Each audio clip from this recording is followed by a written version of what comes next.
Sabri Zamil Al-Mindhiri ni mavazi ya Firauni hayo. Kwa hiyo wao wanavaa mavazi ya nani? Ya Firauni kwa maneno haya. Kadhalika al-Imamu Sadiq aliulizwa kuhusiana na mtu kuswali na kofia nyeusi. Mavazi sio meusi mengine kama kanzu yake, kama suruali fulana, lakini kofia nyeusi. Je, inafaa kuswali na kofia nyeusi? Kofia. Maneno hayo ukisoma kwenye kitabu Man la yahdhuruhu al-faqih yametajwa katika juzuu ya 5 ukurasa 42, katika kadhalika wasailu Shia pia juzuu ya 3 ukurasa 111 yametajwa maneno hayo kwamba al-Imamu Sadiq aliulizwa kuhusu hilo akasema la tusalli fiha, usiswali kwa hiyo kofia nyeusi, fa innaha libasu ahli an-nari, kwa sababu hayo ni mavazi ya watu wa motoni. Motoni kwa watu watavaa kofia nyeusi huko motoni. Sawa. Alivyoulizwa akasema la tusalli fiha, usiswali nyeusi, usiswali nayo, usiingie nayo kwenye swala hii, usiingie nayo kwenye swala kofia nyeusi, fa innaha libasu ahli an-nari. Sawa, sababu hilo ni vazi la watu wa motoni, hilo ni vazi la watu wa motoni. Kwa hiyo maneno ya kwanza ya Ali bin Abi Talib radhiyallahu anhu kwamba nguo nyeusi ni mavazi ya Firauni.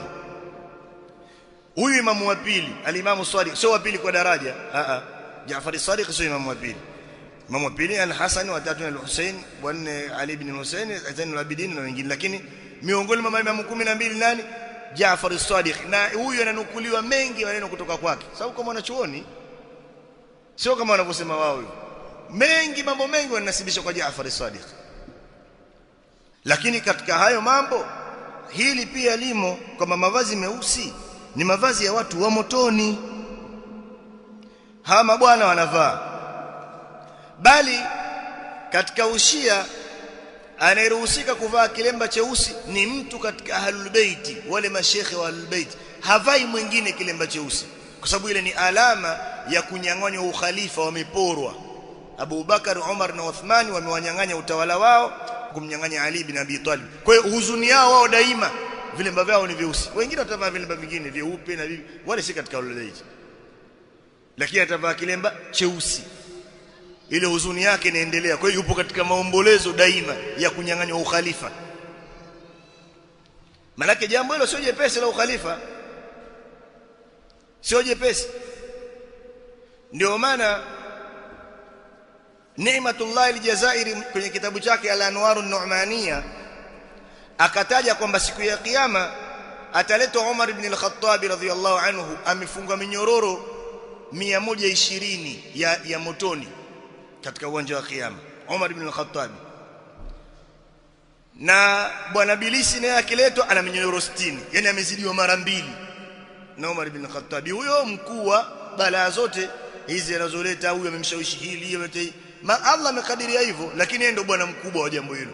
Na aliomba alivyokuwa hana akili, baada ya kukosea asimuombe Mola wake amsamehe, akaomba abakishe hai ili awapoteze watu. Baada ya kuomba kusamehewa, badala hilo aomba basi niache hai ila yaumi yub'athun. Ndio nini sasa? Hasa ndio wewe umeshakosea, baada ya kuomba Mola wako nisamehe, basi niache nibaki mpaka, alafu kibaki mwisho utakuwa nini? Ili apate kuwapoteza watu. Yeye mwenyewe captain mwenyewe ndo asema hivyo, anauliza jamani, mimi ndo topu kabisa na minyororo 60, huyu ana minyororo 120, nani huyu, mbona simjui? Melwan amefanya dhambi gani huyu jamaa? Anaambiwa huyo ndo Umar ibn Khattab huyo. Haya, kimemkuta nini?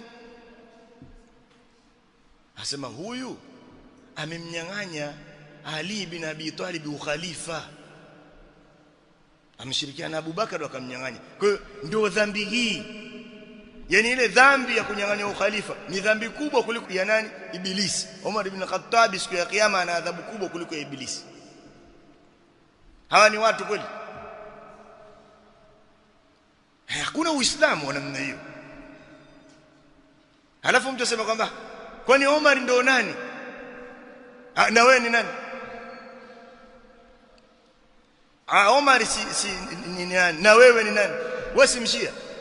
Na Omar si sahaba. Kwa hiyo Allah kwenye Qur'ani anasema Muhammadur Rasulullah walladhina ma'ahu. Omar alikuwepo, huwezi kumtoa. Hiyo ma'ahu anatokaje Omar? Kwamba ile ma'ahu ilivyo Omar hayumo, unaionaje kwenye ile ma'ahu? Haya, walikuwa katika bai'a, wapo katika Hudaybiyah. Allah anasema laqad radiyallahu 'anil mu'minina idh yubayyi'unaka tahta ash-shajara. Walipokupa bai'a wewe chini ya mti, Allah amewaridhia wale waumini wote, waislamu wote walio pale. Wewe hukuwepo, yeye alikuwepo. Allah subhanahu wa ta'ala asema was-sabiquna al-awwalun min al-muhajirin wal-ansar, na wale waliotangulia wa mwanzo katika muhajirina na ansari. Yeye katika muhajirina yumo, wewe haumo. Sasa utaulizaje yeye nani? Si ndio huyo? Ukimtafuta kwenye aya yupo tele, wewe haumo hata sehemu moja. Lakini wazungumza maneno kama haya.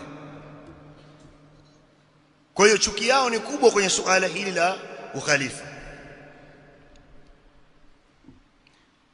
Hapo ninazungumza mavazi meusi.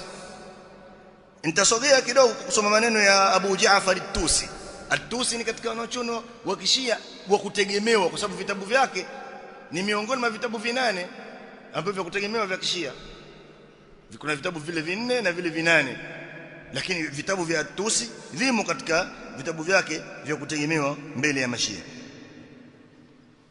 Kwenye kitabu chake Al-Mabsuti anasema al-buka'u laysa bihi ba'sun, kulia hakuna ubaya. Na sisi tusema hivyo hivyo, kulia mtu kwa kufiliwa hakuna ubaya. So mithibiti Mtume sallallahu alayhi wasallam amelia, amemlia mwanawe. Na muumini bila shaka kuna kitu Allah ameweka katika mioyo ya watu wanavyoishi, jamaa zako, watu wa karibu, katika ndugu, lipo jambo kama hilo.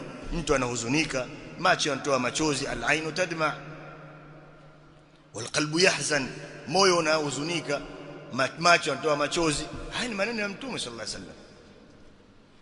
Lakini kitu kikubwa, hatuwezi kuzungumza maneno ambayo yatamchukiza Allah subhanahu wa ta'ala. Na ndio maana tuna utaratibu wa maneno ya kusema watu wanaposibiwa na misiba, inna lillahi wa inna ilayhi raji'un. Maneno haya, Allahumma ajurni fi musibati, ewe Allah nilipe mimi katika msiba wangu huu, wakhluf li khairan minha, na nilipe mimi, nipe badali iliyokuwa bora kuliko huo msiba wangu. Haya ni maneno ya Kiislamu. Bali mtu namliwaza mwenzio, namwambia lillahi ma akhadha, ni chake yeye Allah kile alichokichukua, walahu ma a'ta, na ni chake yeye pia alichokupa, alichokitoa. Maana yake alikupa kin chake, ameamua umefika wakati, hata watu, hata mke, hata watoto, hata rafiki, ndugu, kwamba nilitaka mkae muda wa miaka 10. Wewe ukujua hivyo, lakini hapa ndio mwisho wake namchukua. Lakini wa kullu shay'in indahu bi ajalin musamma, na kila kitu mbele zake Allah biajalin, kwa wakati, biajalin musamma, kwa muda uliotajwa. Sote tuko hivyo, hatujui tutatangulia nani, lakini tutakusanyikiwa kama tutavyokusanyikia wenzetu.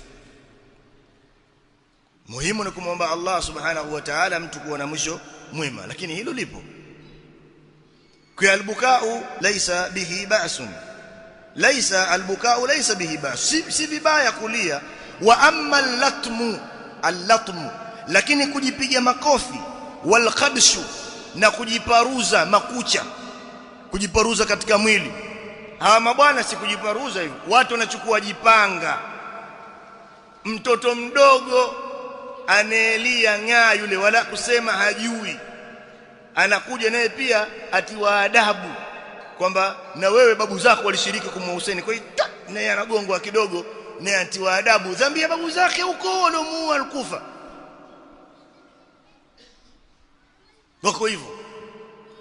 Mijitu haiswali swala 5, haina ibada, haijui Qur'ani. Wallahi nakuelezeni hivyo, wengi katika mashia hawajui Qur'ani,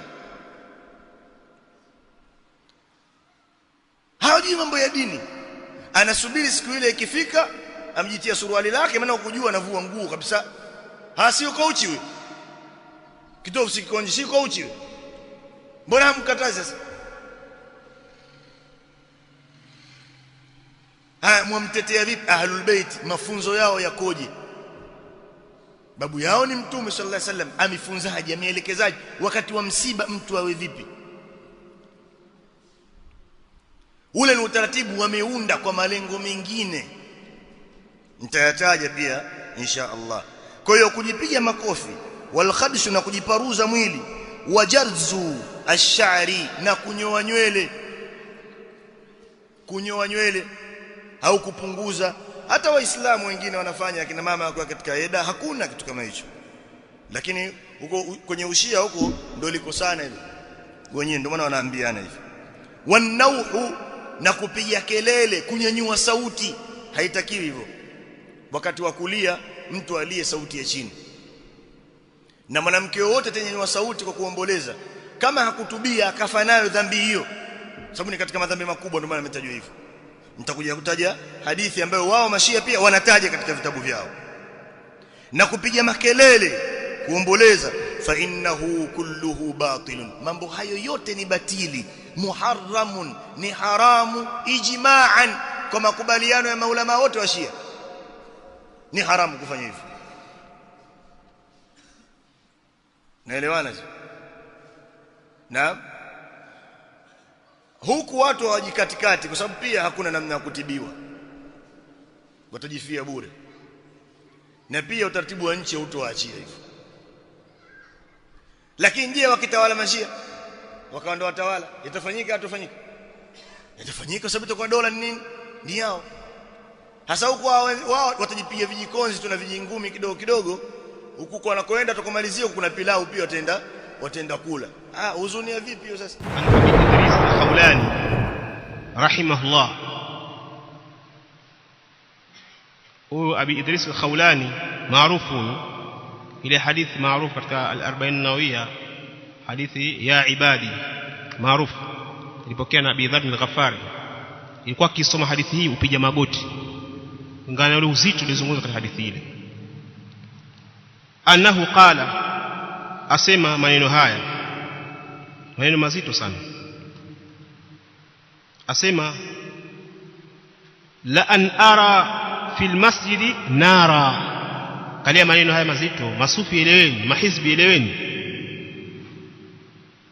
Asema nikiona katika msikiti kuna moto, naona msikiti uteketea, sawa ni msikiti wa mabanzi au msikiti wa kawaida kama yetu, msikiti wote utakapouona naona uteketea na moto, la astati'u itfa'aha, mimi siwezi kuzima. Naona msikiti uteketea na mimi siwezi kuzima. Ahabu ilayya, kwangu mimi napenda zaidi uteketee ule msikiti, min an ara fihi bid'atan, kuliko nione bid'a la astati'u taghyiraha, siwezi kuibadilisha. Hapigeni mkelele mahizbi. Tulipotajiri ya kwanza kuwa kauli ya Sufyan kuwa anavyosema kuwa Iblis anapenda bid'a kuliko maasiya, basi angalia hao, mtu yazini, mtu yenye tembo, ndio si maasiya hayo bana? Ama hujui wewe, wajua kuimba tu. Sahi kauli nyingine hii, kauli nyingine hii asema nikiona katika msikiti wateketea ikawa mimi siwezi kuuzima, kwangu mimi yanipendeza zaidi kuliko nione msikiti una bid'a, siwezi kuiondoa. Hapa hatari ya uzushi. Na leo katika misikiti yetu leo bid'a zimekuwa nyingi, masufi, matablighi, masururia, maikhwani, makutbia, bid'a ziko ndani ya misikiti, wanachama ndani ya misikiti. Ndani ya misikiti ukapata mambo mengi ya uzushi. Hili ni jambo la hatari. Badala watu wafundishe sunna, watahadharisha na bid'a, watu wanahuisha mambo ya bid'a ndani ya misikiti, bali watu wanasomesha vitabu watu wa bid'a. Kuna Sayyid Qutb, kuna al-Maududi, na wengine kuna Hassan al-Banna na Qardawi. Hawa ni watu ambao hawafai, sharia yao ni kubwa sana, sharia yao mpaka sasa tuiona. nchi ngapi za Kiislamu zimeanguka kwa sababu ya wao? Ukiangalia Afghanistan, ukiangalia Iraq, ukiangalia Libya, ukiangalia Yemen, Syria, Sudan, hapa kwetu. Mimi ni Mkenya, nasema hapa kwetu. Iko katika karata Afrika, continent of Africa. Ninakusudia hivyo. Kwa sababu nini? Kusoma vitabu vya watu wa mufakirini hao wanajiita. Sasa mtu achunge, hasa vijana wa university wachunge sana kusoma vitabu vya watu hawa. Said Qutb yule kiongozi, Hassan al-Banna hapo, Hamida Qutbi, Zainab Qutbi na wengineo, Mis'ar bin Laden na kiongozi wao Muhammad Surur Zain al-Abidin. Ni lazima watu kuwajua watu hawa, ni jambo la lazima. Sashari zao ni nyingi. Nikitoa mfano ili ieleweke, nchi ya Saudia kule, nchi ya kule mamlaka, Allah ihifadhi na mahizbi wale wanapoizungumza kwa ubaya. Kuna mashekhe takriban 65 sawa wako jela. Mashekhe 65, 6 alafu ongeza 5 wako jela. Kwa sababu nini? Kwa fikra zao hizi potofu. Lakini leo kwa mahizbi wafunga mashekhe, wafunga maulama. Maulama gani wale? Wameleta shari kubwa. Na leo kuna baadhi ya watu huko wanawapenda. Kuna Salman al-Auda, kuna Safa al-Hawali, kuna Ahli al-Qarni, kuna Nasir Umar, Muhammad Arif, Abdulaziz Turayf na wengineo. Watu nawasikiza, wale hawafai kusikizwa. Wale ni katika makhawarij, katika sururia wale. Sasa wakati wa jela, kwa sababu shari yao ni kubwa sana, na kuwatukana maulama. Na tukio ndani ya misikiti, niko katika hii nukta hii ya Ibn Wahab, hapo ndani ya misikiti wanatukana, wanasema Ibn Baz hajui kitu yule, anajua tu ilmu sarawili almar'a fakat, yaanuna alhayd wal nifas. Wasema elimu yao ni suala ya mwanamke, hayd na nifas. Wamesahau al-Hafidh an-Nawawi rahimahullah ta'ala alipokuwa kisherehesha katika majmuu ile Sharh Mu'azzam, katika majmuu yake pale akaelezea hedhi takriban kurasa 70. Hedhi nini? Si mchezo. Katukana wakaita umala, ni vibaraka wale ulama usalatin, la yafqahuna alwaqi, hawajui halisi ya ulimwengu. Mbona wao imewashinda? Subhanallah, ni mambo ya kusikitisha wale. Ile thaura iliyotokea, mapinduzi sehemu za Misri na Suria na nyinginezo, wao subhanallah walizungumza maneno mabaya, bali wengine wakazungumza maneno ya ukafiri. Kwa sababu nini? Kuhamasisha watu wao. Mtu adanganya watu katika ule uwanja Meidanu Tahrir, ndani Abu Abdurrahman yojuu washauona uwanja wao mkubwa. Mmoja katika wale makomedian wale wao, Amrul Khalid kitu kama hivi, asema raaitu Allah, nimemuona Allah katika ule uwanja. Mbona mahizbi yamzungumzi hapa? Hawa muelewi Kiarabu nini? Waza kazungumza nimemuona Allah katika uwanja ule. Mwingine naye kazungumza kuwa nimemuota Jibril, ameniambia kule mkienda katika ile mudhaharati ule mko katika sawa. Mwingine akasema hivi na hivi, talaub, wachezea watu. Alafu watu kwa upumbavu wao takbir, utapata watu wanapiga takbira pale. Subhanallah, si hivyo. Wallahi ni mambo ya kusikitisha. Kila anasema kwamba wao Shia tumesoma habari zao, si ndio? Swali zuri sana. Ikiwa wao kama wanamkataa Mtume sallallahu alaihi wasallam, si ndio, kwa nini wanafunga mwezi mtukufu wa Ramadhani? Kwa nini wanafunga mwezi mtukufu wa Ramadhani hali ya kuwa wanamkataa nani? Mtume sallallahu alaihi wasallam, Mtume Muhammadi. Mashia ni kundi ambalo linajinasibisha na Uislamu. Unaelewana? ni kundi ambalo linajinasibisha na Uislamu, na wao ukiwatoa katika Uislamu wao wanakataa. Na wao mashia wana kitu kinaitwa taqiyya. Taqiyya maana yake nini? Taqiyya ni msingi katika dini ya Ushia. Wao wanasema kwamba wanaficha zile itikadi zao. Unaelewana vizuri? Zile itikadi zao wanazificha, halafu wanadhihirisha Uislamu. Ndio maana baadhi ya wanawachuoni wanaoita zanadiqa, yani ni kama mazindiki fulani. Wao wanaficha zile itikadi zao. Akija hapa mfano Shia leo, akija hapa mfano yule Ahmed Jalala, akija hapa hawezi kuzungumza juu ya itikadi ya Ushia. Na kama mnafuatilia hata mitandao ya kijamii, wakienda mfano hata kwenye maulidi hawazungumzii zile itikadi zao za Ushia. Wana msingi wao wa dini ambao wameuelezea wenyewe katika vitabu vyao, ambao unaitwa taqiyya. Taqiyya maana yake wanadhihirisha Uislamu. Zile itikadi zao wanazificha katika nyoyo zao, lakini wakiitakidi kwamba huu ndio msingi wa dini ya Ushia. Ukimuita leo Mshia ukamwambia mfano, bwana hivi wewe unasemaje kuhusu Abubakar? Tukamwambia Abubakar ni sahaba mtukufu sana. Lakini ukisoma vitabu vyao na zile itikadi zao, na wakiwa wenyewe wanawatukana masahaba wa Mtume sallallahu alaihi wasallam. Naelewana vizuri? Kwa hiyo kitu wanachokifanya wao ni kuficha ule ukafiri wao, wanauficha na wanadhihirisha Uislamu. Kwa hiyo anapofunga Shia ukamwona amefunga, anafanyia kazi msingi wa taqiyya.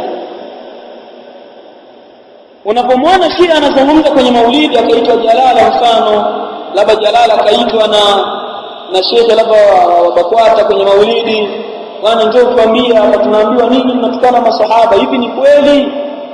Kwa akasema bwana, sisi wallahi tunawapenda sana masahaba, tunawapenda sana masahaba wa Mtume sallallahu alaihi wasallam, sisi bwana ni watu wa sunna. Lakini wakiwa kwenye darasa zao wanasoma vile vitabu vya maulama wao. Si umenielewa Sheikh? Kwa na msingi ambao unaitwa taqiyya. Lakini pia ukitaka kulijua kundi na jamaa fulani, tunatazama wale waanzilishi wa kundi hilo wanasemaje juu ya kundi hilo. Kwa tunasoma vile vitabu vyao ambavyo ndio vinazungumzia itikadi yao, ndivyo vinavyohukumu mashia. Kwa usije ukasikutana na mtu mfano mtaani anakuambia bwana wao unajua bwana sisi wanatusingizia. Huyo mtu anafanya taqiyya na ni msingi katika dini yao, ambao wao wanaficha ule ukafiri na wanadhihirisha Uislamu. Na ndio ilikuwa dini ya mwanzilishi wao Abdullah ibn Sabaji al-Yahudi. Kuna wenzetu maamuma wanashika masahif, wakati imamu anasoma hapa salatu tarawih, wao wanafuatisha qiraa cha imamu kwa kushika masahif na wao wanasoma. Hili jambo halifai, hili jambo halifai, iwe ni hapa chini kwa kina baba au kule juu kwa wamama, wanashika masahif na kusoma nao kufuatisha qiraa cha imamu. Sheikh Al-Uthaymeen rahimahullah anasema la ba'sa bidhalik, si vibaya ikiwa mtu anapata khushu kwa huko kusoma kwake na kufuatisha kwake. Lakini Sheikh bin Baz rahimahullah ta'ala asema ile kushika mushaf inaondoa sunna ya kuweka mikono juu ya kifua. Tumeamrishwa tumfuate Mtume sallam kwa kuweka mikono juu ya kifua wakati wa sala. Unaposhika mushaf itabidi ushike kifua kwa mkono mmoja wa kushoto. Hakuna sunna ya kushika kifua wakati wa sala kwa mkono mmoja wa kushoto. Itabidi ushike mushaf mkono wa kulia kama ilivyo sunna, mkono wa kushoto uweke kifuani. Hakuna sunna hiyo. Kwa wale wanaoshika masahif wanatakiwa waache kushika masahif, wafuate sunna ya Mtume sallam ya kuweka mikono juu ya kifua, mkono wa kushoto uwe chini, mkono wa kulia uwe juu. Ndiyo sunna ya sala. Hatuna haja ya kushika masahif. Kuna maimamu hapa, kuna hafadha wanamkumbusha akikosea imamu. Mahafadha hawa Allah subhanahu wa ta'ala amewasifu katika Qur'an aliposema bal huwa ayatun bayinatun fi suduri alladhina utul ilm wama yajhadu biayatina illa adh-dhalimun. Za riziki kuwa nyepesi katika hizo ni mtu kumcha Allah subhanahu wa ta'ala. Allah atampa makhraj, atampa matokeo mazuri, riziki yake itakuwa nyepesi. Yaqulu Allah jalla wa ala waman yattaqillaha yaj'al lahu makhrajan. Allah anasema yoyote mwenye kumcha Allah, Allah atampa matokeo mazuri, atampa nafasi nzuri katika riziki yake. Wayarzuquhu min haythu la yahtasib, kisha Allah atamruzuku mja huyo namna ambayo hatarajii. Waman yatawakkal ala Allah fahuwa hasbuhu, na yoyote atakemtegemea Allah, Allah ndio tosha yake, Allah atamtosheleza katika jambo lake. Kadhalika katika aya nyingine Allah subhanahu wa ta'ala akasema waman yattaqillah yaj'al lahu min amrihi yusra, yoyote atakayemcha Allah, Allah atamfanyia mambo yake kuwa mepesi hapo ulimwenguni. Kwa hiyo takwa Allah, kumcha Allah ni sababu mtu kuepesishiwa riziki yake. Kadhalika kumtegemea Allah, ukweli wa kumtegemea na hali ya kuwa unafanya kazi na unapata riziki ya halali, Allah kadhalika atakufungulia. Ndio katika hadithi ambayo amepokea al-Imam Tirmidhi, kadhalika al-Imam Ibn Majah wa sahahu al-Albani, Mtume sallallahu alayhi wasallam anasema law annakum tawakkaltum ala Allah haqqa tawakkuli la razaqakum kama yarzuqu at-tayr.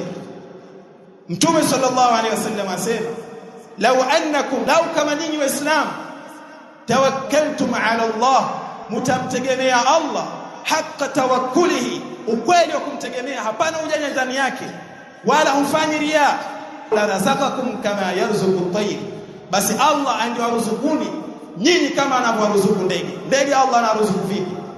Anasema Mtume sallallahu alaihi wasallam taghdu khimasan wa taruhu bitanan, ndege wanatoka asubuhi hali ya kuwa matumbo yao yako ndani yamegusana na mbavu kutokana na njaa, wa taruhu bitanan, lakini wanarudi jioni hali ya kuwa matumbo yao yamejaa.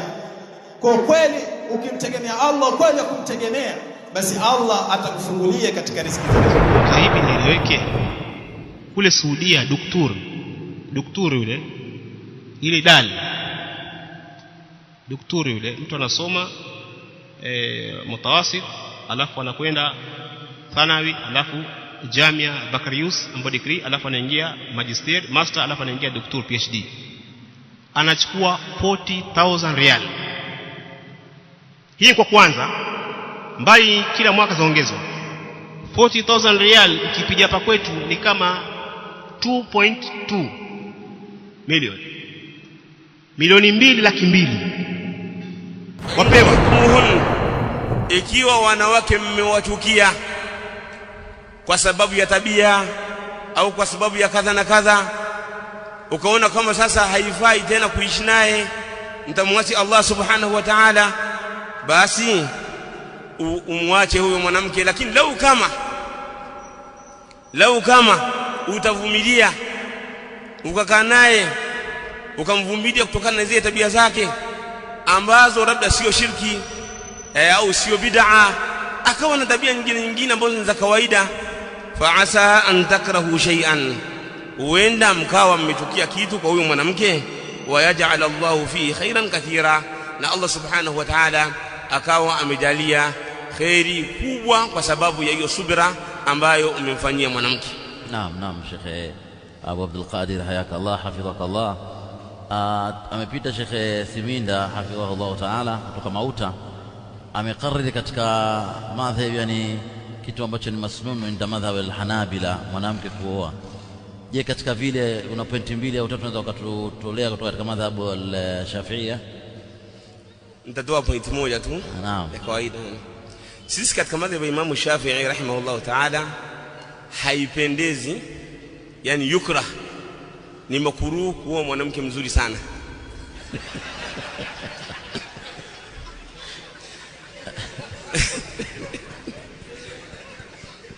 Naam, alil.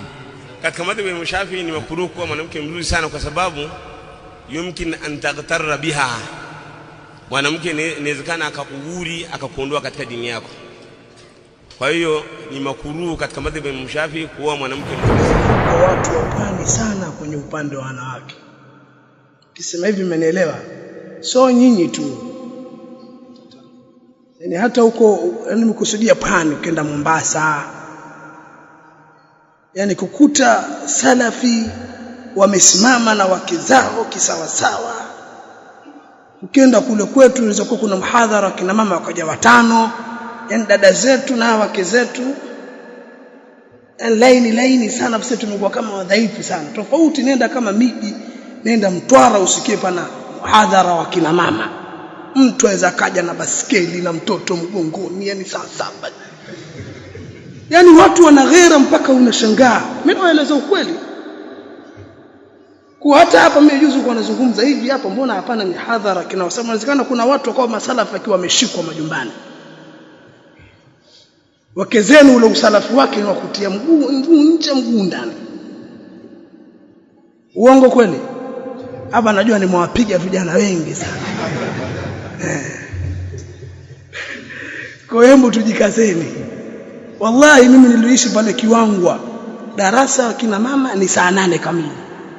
Basi saa 8 kamili wanawake washapika washamaliza wako darasani. Wallahi si pangano tuweka darasa saa 10 baada ya asiri, mwanamke aje saa 11. Nilikuwa wajua, nilikuwa napika. Yaani kuna tatizo sana huko kwenye hii miji yetu. Mmenielewa? Mmenielewa? Hiyo ni saa hiyo sasa tujikaze. Ikiwezekana bwana Hasnu tujuane, wewe si una mke? Mkeo kahudhuria leo hapa kama kuna daura. Sasa tutakatoa masalafi sote sisi. Mbona mtaka sote tutakatoa masalafi na wake zetu hivyo? Au sio?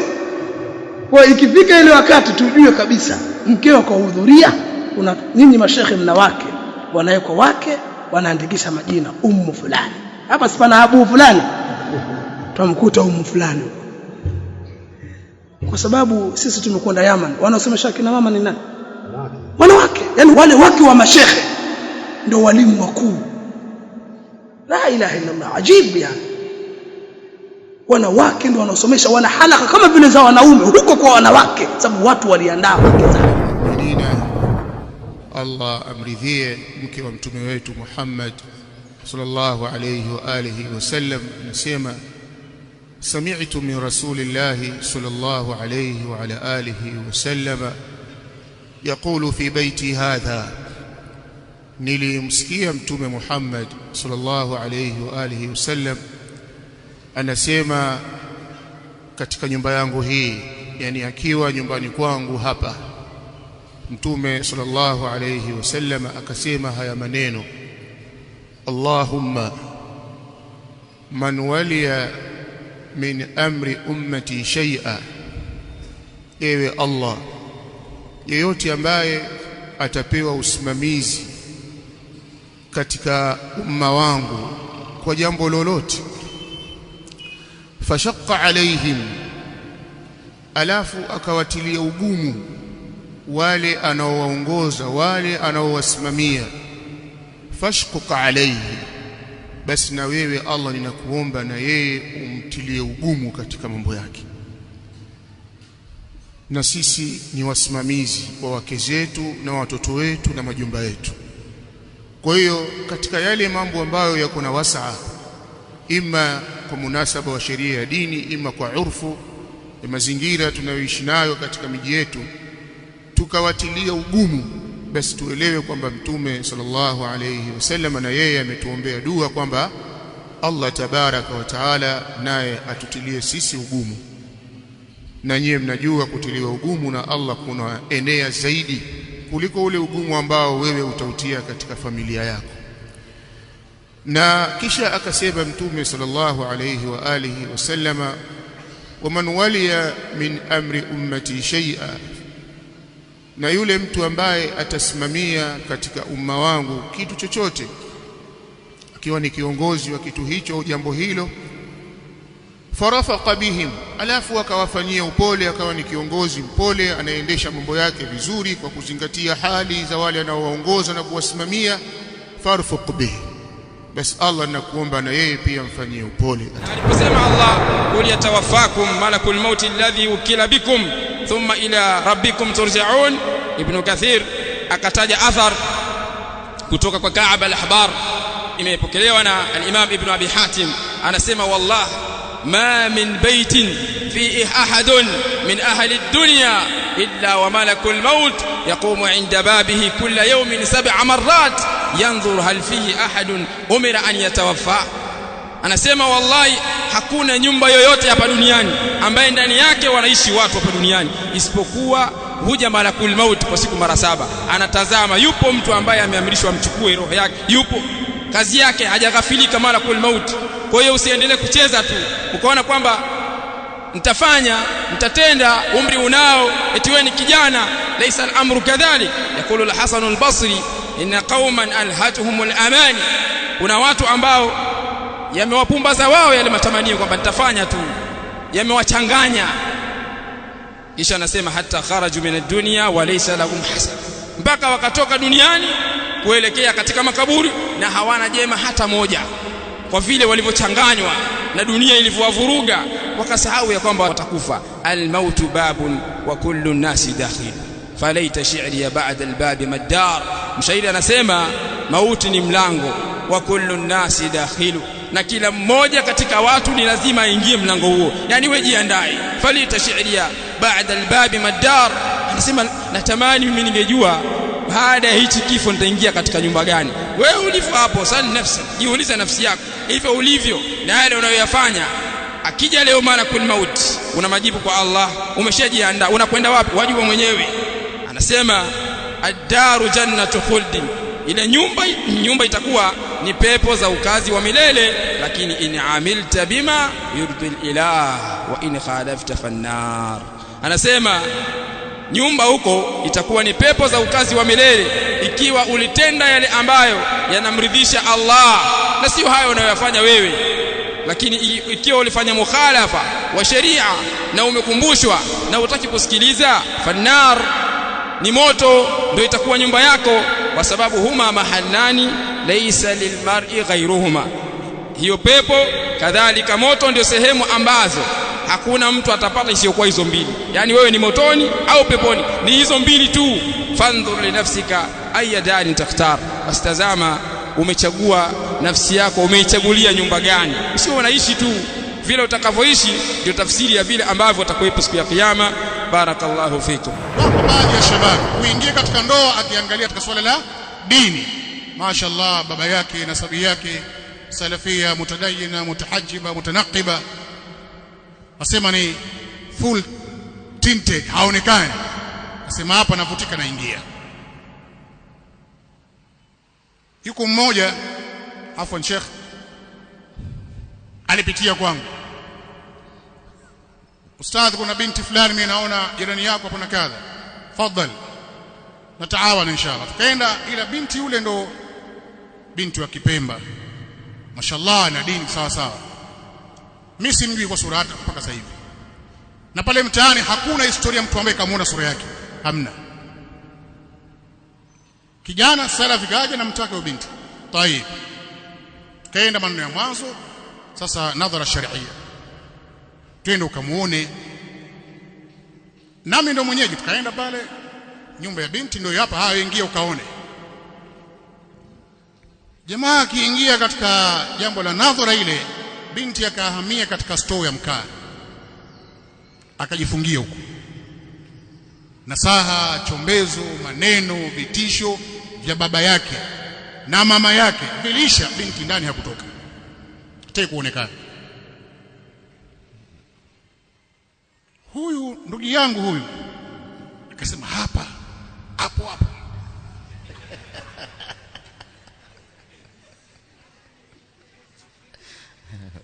she, jambo liendelee. Ustaz, litaenda vipi hili na lishakwama tayari? Hujamuona? Sasa mimi sina haja na sura yake. Ikiwa nadhara ya kisheria pia binti hataki, mashaallah, huyo si tukamnasihi sana kwamba lazima tufanye namna yoyote umuone kwanza, sio? Si ni sunna hii? Kamtazame, kwa sababu malengo ya ndoa litaskunu ilaiha, ili mpate utulivu, mkae kwao. Kwa hao wanawake upate kitu ambacho kitakutulizanisha. Ukikaa kwa binti huyu utatulizana, utakaa, utapata peace of mind, utaipata kwake. Hayakumuingia haya, kasema process iendelee. Basi wazee wakasema sisi amri ya kwetu tukadaiwa mahari, tukapeleka panga shughuli, na mimi nikafanya khutbatul haja pale, tukapiga halua, imeisha. La haula wala quwwata illa billah. Baada shahr, baada ya mwezi mmoja, mashtaka, malalamiko ya mradi unakuta ni mashakili mengi sana, kwa sababu sasa binti anaonekana ni mke, sio? Ila sasa unamuona na ushamuoa, ukikuta sivyo katika dini ipo, kuna yale ya tatu ya mwanzo hakuna hata moja, na hasa ile reception, sio ile ghurfatul istiqbali, ile mapokezi, uso na kadha na kadha na kadha na kadha, hakuna. Kitizama hujioni pale.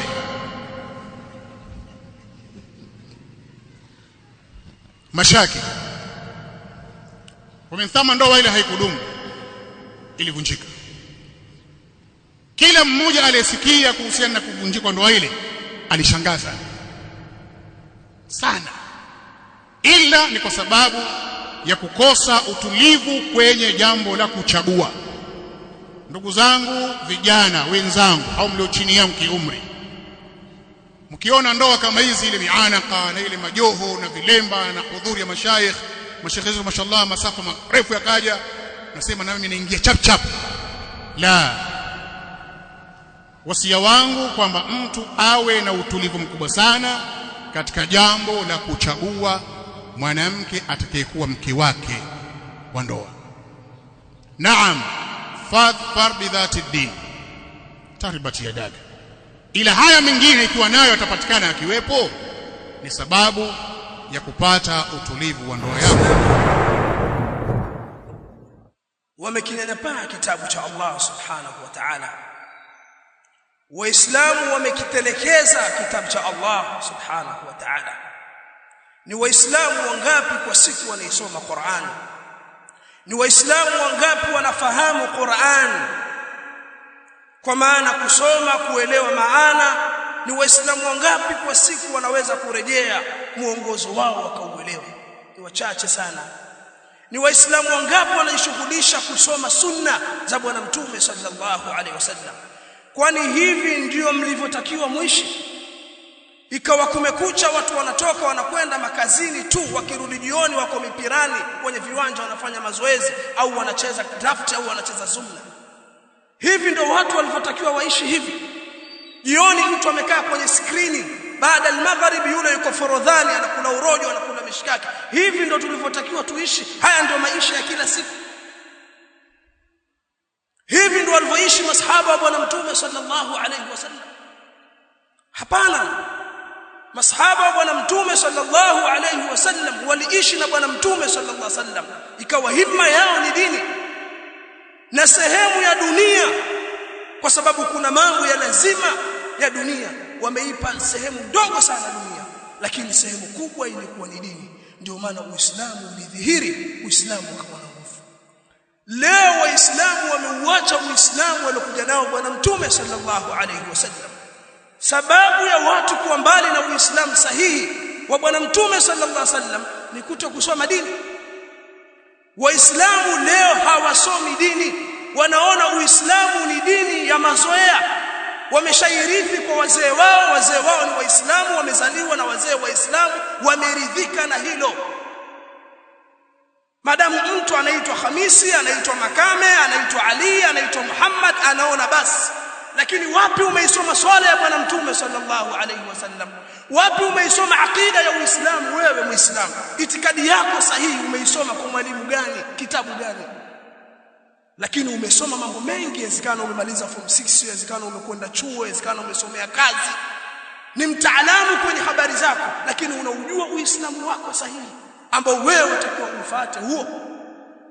Ndugu zanguni, hili ni tatizo kwa Uislamu, hasa sisi Waislamu wa pwani tuliozaliwa Waislamu. Uislamu hauna nafasi kabisa katika majumba. Majumba yamejaa maskrini, ndio wamekuwa walimu wa watoto. Kila nyumba unaoingia ila chache zilizorehemewa na Allah Allah subhanahu wa ta'ala. Ni ma-TV, ni michezo ya kuigiza, matamthilia, mipira, muziki, makatuni ndio nyumba za Waislamu. Qur'ani haina nafasi kabisa.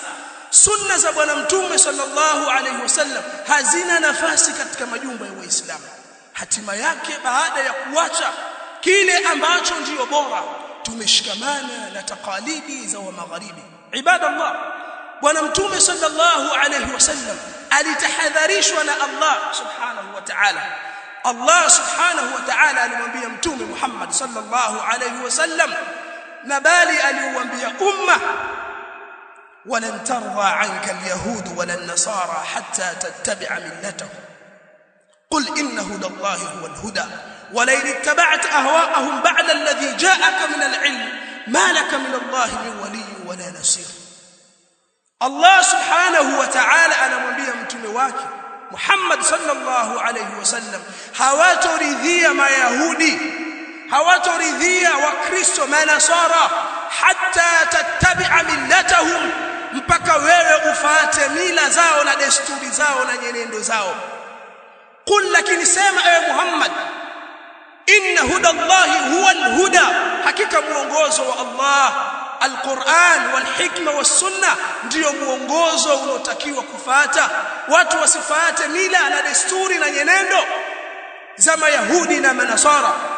Lakini Allah subhanahu wa ta'ala akamwambia mtume wake, wala in ittaba'ta ahwa'ahum ba'da alladhi ja'aka min al-'ilmi, kama utafuata ahwa, matamanio ya mayahudi na manasara, taratibu zao, nyenendo zao, fikra zao, tabia zao, kama utafuata hizo, kama utafuata wala in ittaba'ta ahwa'ahum ba'da alladhi ja'aka min al-'ilm, kama utafuata hawa zao baada ya yale au kile kilichokujia, yani elimu iliyokujia. Subhanallah, tumezungumza elimu ndiyo kitu muhimu.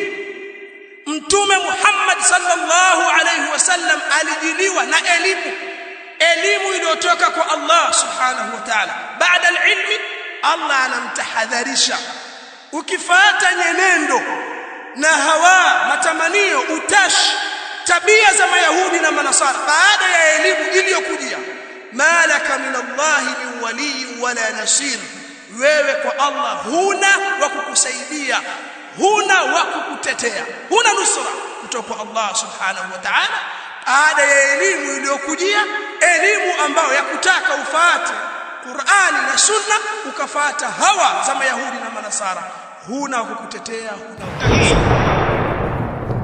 Mimi hupenda kusisitiza katika wakati huu tuliokuwa nao, kwa sababu ni wakati ambao watu wa bid'a hawajalala.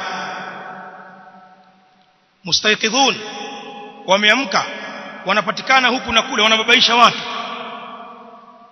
kwenye dini ya Mtume sallallahu alaihi wa alihi wasallam, katika sunna. Sisi watu wa sunna ni lazima tuwalee watu wetu katika misingi hii, wasikubali maneno ya kurushwa. Si kila jambo analoambiwa alibeba kama dini. Lazima tuwafundishe vijana wetu na sisi wenyewe kuhoji ushahidi, dalili katika mambo ya Uislamu. Na wallahi Waislamu wangesimamia msingi huu. Mara nyingi mimi husema Waislamu wangeusimamia msingi huu wa kuhoji adilla kwa watu wenye kuzungumza.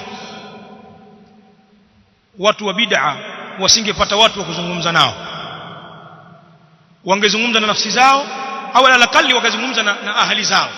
Ya kuwa mtu dawa yake na mkewe amdanganye huko mpaka achoke, lakini akitoka nje hana wa kusema naye. Limadha? Kwa sababu anafahamu sayutalab bidalil, ataulizwa dalili. Na watu wa bid'a ni madhaifu mno katika dalili, kwa sababu dini yao qama ala alqil walqal.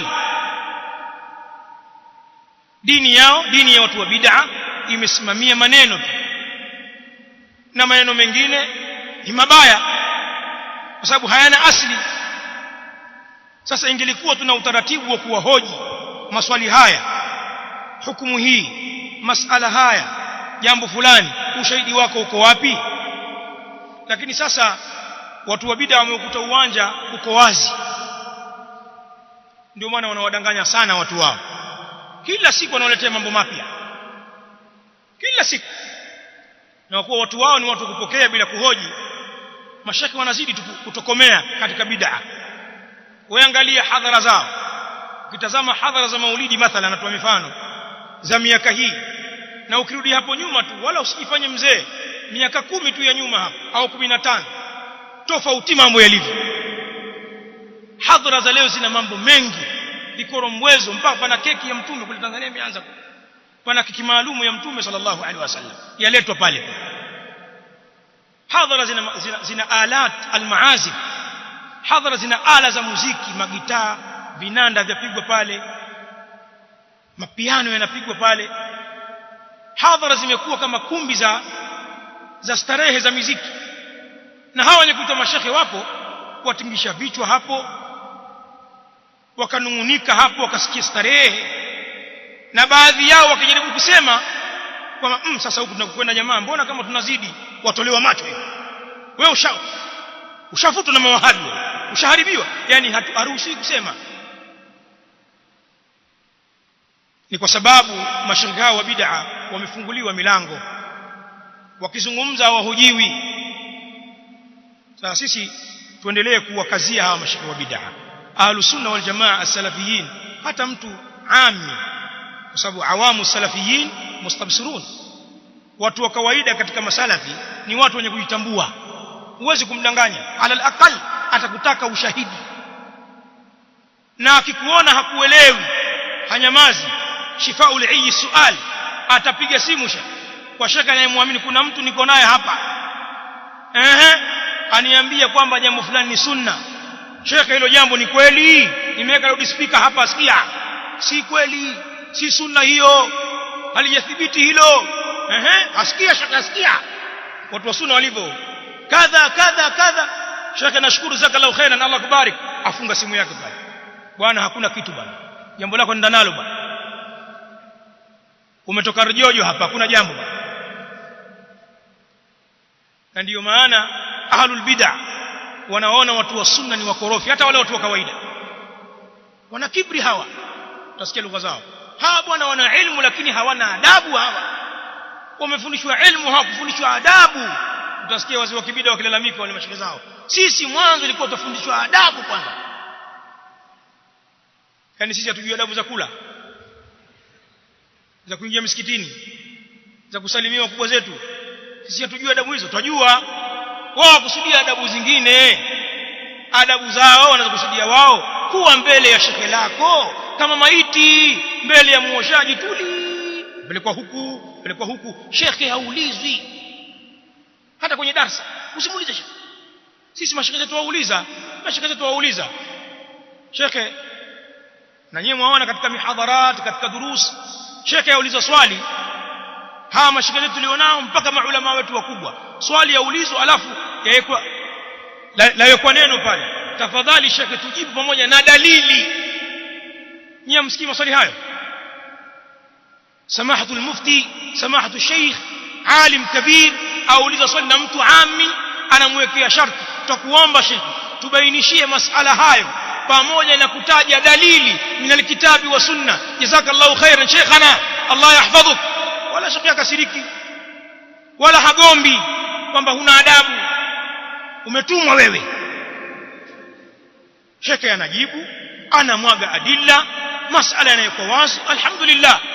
Sasa wale wanataka adabu ni hizo, kwamba shekhe aseme tu kimya, na ukitaka kuuliza mwanzo kuzuia, tulia. La, kama ni adabu hizo hatukufunzwa sisi, lakini tuna adabu zetu na twasoma dini ya Allah subhanahu wa ta'ala kwa kiasi hicho ambacho tumejaliwa. Sasa hawa mashekhe hawa mambo yamependeza kwao, wanaonekana wana wafuasi, wanasikika, ni kwa sababu watu wenye kuwaongoza ni watu wajinga.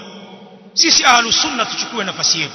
Kwa hivyo Uislamu tunaulingania sisi ahlus sunna wal jamaa ni ule Uislamu ambao umejengwa ahkami zake zote ala alwahyi, juu ya misingi ya wahi ni Uislamu wa dalili.